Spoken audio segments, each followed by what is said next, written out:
A quick getaway to a piece of paradise during rainy season? Sounds crazy, right? But trust me, it's amazing. Did I say rainy season? Oo naman, tara sa Abra. Let's go! Nestled in the North Chassis of Ilocos Sur, lies the underrated gem Abra. First time ko dito and since I only had one day, dapat sulit. So I book a joiner tour via Yamang Pinas for comfort and convenience. Rate starts from 2,500 pesos. DM them on Facebook for deeds. Pickup time, 11 p.m. At dahil comfy ang van, tulog muna. Nakarating ng jump-off point ng 5 a.m. After a briefing, sumakay kami ng transformer-like vehicle. Kakaiba ang adventure na to. May konting safety issue, but trust me, it's the safest ride going to our destination.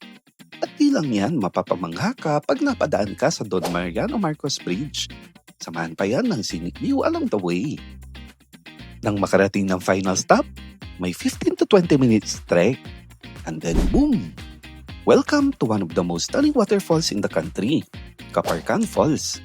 The combination of spring water and rain transforms this place into a surreal masterpiece. During the rainy season, its natural terraces overflow with crystal clear water. Mapapaaura ka talaga sa kanyang angking ganda. Swim in its refreshing pool like it's your first time. Maraming turista, no problem.